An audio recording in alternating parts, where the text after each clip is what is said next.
याकूब एक ऐसी सिचुएशन में है जहां पर उसे परमेश्वर का हाथ ही बचा सकता था। याकूब ने एक दर्शन देखा। उसने दर्शन देखा कि जो बकरियां गर्भवती हो रही हैं वो चित्तीदार बच्चों को पैदा कर रही हैं। परमेश्वर ने याकूब को बताया कि जो इंसानों से इम्पॉसिबल है मैं उसे कंप्लीट करूंगा। उत्पत्ति 30 जेनेसिस 30 उसकी 31।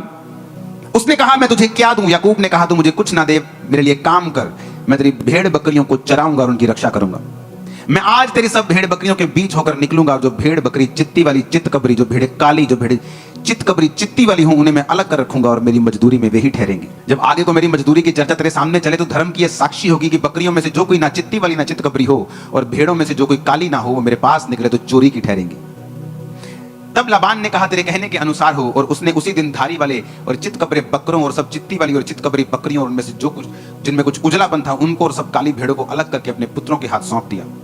उसने अपने और याकूब के बीच में 3 दिन के मार्ग का अंतर ठहराया कि याकूब लाबान की भेड़ बकरियों को चराने लगा।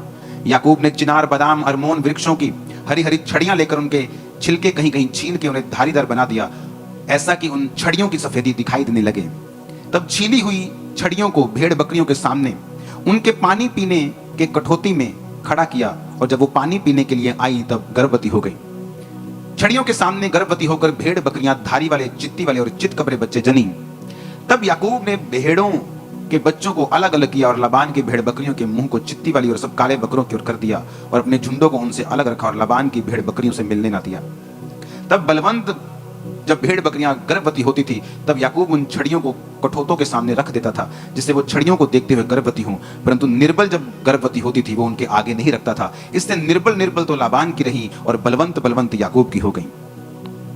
इस प्रकार वो पुरुष धनाटे हो गया, अत्यंत अमीर हो गया, और उसके बहुत सी भेड़ बकरियां, दासियां, दास, ऊंट और गधे हो गए। सब बोलो आमीन।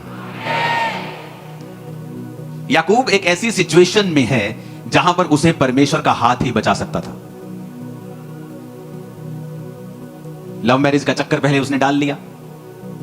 जो उसका बाप आराम से शादी की और खुदा ने उसकी औरत को भेजा और वो ब्लेस्ड मैरिज में रहे, अपने बाप की गवाही को फॉलो ना करके लव मैरिज को लाइन को फॉलो करने लगा और 7 साल अपनी वाइफ के लिए सेवा की। जब 7 साल बाद भी उसकी बड़ी बहन उसको मिली और 7 साल फिर उसने अपनी वाइफ के लिए फिर सेवा की, और फिर जब जाने लगा तो 7 साल भेड़ बकरियों को फिर चराया, और फिर अभी भी उसका जो ससुर था उसको जाने नहीं देना चाहता था। अगर वो जाता तो उसकी फैमिली टूटती, उसकी वाइफ्स मानती चाहे ना मानती, उसे कुछ पता नहीं था। एक ऐसी सिचुएशन की याकूब कुछ नहीं कर सकता था। हेल्पलेस था वो, बिल्कुल हेल्पलेस कि इसमें मैं कुछ नहीं कर सकता हूं, प्रभु ही कर सकता है। और बाइबल कहती है कि उसने जब कहा कि अभी तुझे भेड़ बकरियों के लिए तू मेरी सेवा कर, भेड़ बकरियों को चरा, क्योंकि तेरे चराने से वो बहुत ज्यादा बढ़ गई हैं, क्योंकि वो धर्मी था, और जब धर्मी को आप किसी काम को देते हो तो निशानी होती है वो काम फलवंत होता है। जहां एक करप्ट आदमी, जहां एक व्यभिचारी आदमी को आप कोई काम दोगे वो काम कभी फलवंत नहीं होगा। लेकिन एक धर्मी को जब आप कोई काम देते हो, चाहे वो आपके किसी भी एरिया में क्यों ना हो, चाहे वो स्पिरिचुअल एरिया हो, फाइनेंशियल एरिया हो, एडमिनिस्ट्रेशन हो, आपको हमेशा जो स्पिरिचुअल लोग हैं, जो परमेश्वर की भाषा को समझते हैं, आपको ज्यादा कामयाब मिलेंगे। अब यहां पर वो फंस चुका है और उसने, बाइबल कहती है, उसने, परमेश्वर ने उसको एक दर्शन दिया, एक विजन दिया, और उस विजन के मुताबिक उसने अपने ससुर से बात की कि ठीक है, मैं तेरी भेड़ बकरियों को चराने के लिए तैयार हूं, लेकिन एक शर्त के ऊपर। अपने पड़ोसी को बोलो, परमेश्वर असंभव काम को करेगा। आमीन। अब उसने कहा एक ऐसा काम करते हैं हम लोग, हम 2 झुंड बना लेते हैं, 2 झुंड कर लेते हैं, एक इधर वाला झुंड और एक इधर वाला झुंड। कहता तू आज इन सब बकरियों में घूम, इन सब भेड़ों में घूम, और जो जो भेड़ तुझे लाइनों वाली दिखाई देती है, लाइनों वाली भेड़, चित्त कबरी, काली, कहता वो सारी निकाल ले, सारी अलग कर दे इनसे। मतलब भूरी भूरी रह गई,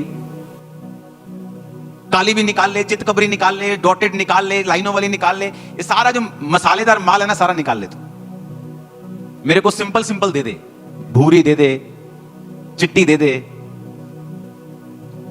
और फ्यूचर में अब मैंने सारी तेरे को भेड़े दे दी, चितकबरी, लाइनों वाली, सब तेरे को दे दी। फ्यूचर में मेरे झुंड में जहां ये एक भी डॉटेड चित्ती वाली बकरी नहीं है, फ्यूचर में अगर ये मेरे झुंड में होगी तो वो मेरी तनख्वाह होगी। उसके मामा ने सोचा, उसके ससुर ने सोचा कि ये तो बेवकूफ है, बकरी पूरी, ओदा घर वाला पूरा, ते न्याणे चितकबरे कित्थों ने? भेड़ वाइट, भेड़ का घर वाला वाइट, तो बच्चे भी क्या होंगे? तो उसने कहा कि ठीक है, अगर जितने चितकबरी, लाइनों वाले, धारी वाले बच्चे तेरे में होंगे वो तेरी तनख्वाह। कहता ठीक है। उसने 3 दिन का अंतर ठहराया कि अगर तू यहां चराएगा, मेरी धारी वाली तेरी भेड़ मिक्स ना हो जाए तुझमें, तो मेरे बच्चे 3 दिन के मार्ग में चराएंगे। तू यहां चराएगा जलंधर में, तो मैं लुधियाने में चराऊंगा। उसने कहा ठीक है, सौदा हो गया, सब फाइनल हो गया। याकूब ने एक दर्शन देखा। उसने दर्शन देखा कि जो बकरियां गर्भवती हो रही हैं वो चित्तीदार बच्चों को पैदा कर रही हैं। सुनो, अब उसने क्या किया, पानी वाली जगह के ऊपर बादाम और 3 वृक्षों को छील के उनको चित्तीदार बना दिया। और जब बाइबल कहती है कि जब कोई मजबूत भेड़, जब कोई बलवंत भेड़ गर्भवती होती थी, तो वो पानी पीने उनको वहां लेके आता था जहां बादाम की और सब पेड़ों की छड़ियां छीली हुई हैं। जब कमजोर गर्भवती होती थी, वो उनको छड़ियों को उनके सामने नहीं रखता था। परमेश्वर ने याकूब को बताया कि जो इंसानों से इम्पॉसिबल है, मैं उसे कंप्लीट करूंगा। सुनो, अब जब मजबूत गर्भवती होती थी तो उनको वो सामने रखता था, और वो जब बच्चे पैदा करती थी वो धारी वाले होते थे, उनका डीएनए चेंज होता था। सुनो, अब जब बच्चे पैदा होने लगे, मजबूत बच्चे याकूब के बढ़ने लगे, और सब अच्छी बकरियां, भेड़ें मोटे मोटे बच्चे पैदा करने लगी, और वो सारी धारी वाले होते थे। और जो कमजोर बकरियां थी, वो जो बच्चे पैदा करती थी वो उन्हीं के जैसे होते थे, लाल भूरे होते थे, लेकिन वो कमजोर होते थे। जब दिन बीतते गए, साल बीतते गए, याकूब एक अमीर इंसान बन गया और परमेश्वर ने उसको छुड़ाया। सुनो, एक लड़की बिगड़ गई, मां क्रिश्चियन, और बिगड़ गई। इतना बिगड़ गई कि अपने पिता के दोस्तों के साथ और अपने भाई के दोस्तों के साथ भी वो गलत थी। घर में लड़ाई हुई, घर छोड़ के चली गई। मां गई पास्टर के पास और पास्टर को बोला, पास्टर जी प्रार्थना करो मेरी बेटी मर जाए, क्योंकि मेरी बेटी हमारे लिए एक बेइज्जती का कारण बन चुकी है, प्रेयर करो मर जाए। उसने कहा तू ऐसा क्यों कह रही है? उसने कहा प्रार्थना करो ये मर जाए, हमारे लिए मर चुकी है, वो घर नहीं आती, हमने निकाल दिया, मर जाए वो। उसने कहा चल मेरे सामने बैठ। वो बैठी और उसने कहा एक दर्शन देख कि तेरी बेटी सफेद कपड़ों में है और वो प्रचार कर रही है, और एक दर्शन देख और प्रार्थना कर। सुनो, वो रोज दर्शन देखने लगी कि मेरी बेटी व्हाइट कपड़ों में है और प्रचार कर रही है, व्हाइट कपड़ों में है और प्रचार कर रही है। एक दोपहर को दरवाजे पे कोई नॉक करता है, उसकी बेटी अंदर आती है, और जैसे ही मां दरवाजा खोलती है, वो उसके लिए प्रार्थना कर रही थी तो वो उसको गले लगा लेती है और वो रोने लग जाती है, और वो कहती है कि मैं गाड़ी के नीचे आके सुसाइड करने जा रही थी, मेरे अंदर से आवाज आई कि अपनी मां को मिल एक बार। तो जब मैं आ रही थी मुझे यह था कि अगर मेरी मां ने मुझे स्वीकार नहीं किया तो मैं सुसाइड कर लूंगी। लेकिन जब वो अंदर आई, उसकी मां प्रार्थना कर रही थी विजन के साथ, दर्शन देखते हुए। आपको जो चाहिए फ्यूचर में, अपने दर्शन को फिट कर लो, और जब आप प्रार्थना में बैठते हो परमेश्वर को बोलो प्रभु ऐसा होने दे जो मैं देख रहा हूं। आपको शायद मालूम नहीं है, ऐसा करने की पावर ऑलरेडी आपके अंदर है। ये पावर ऑलरेडी आपके अंदर है ऑलरेडी। आप कहां जाना चाहते हैं, कैसी सेवकाई चाहते हैं? मैं जैसी सेवकाई को देखता था दर्शन में और गैर भाषाएं बोलता था, वैसी कुछ ही महीनों में मेरे सामने होती थी। एग्जैक्ट, बिल्कुल वैसा ही वैसा। जितने लोग मैं दर्शन में देखता था और प्रेयर करता था वैसा होता था। क्योंकि जब आप, मैं, ये जगत पैदा नहीं हुआ था, हम परमेश्वर की इमेजिनेशन में थे। कहां थे हम?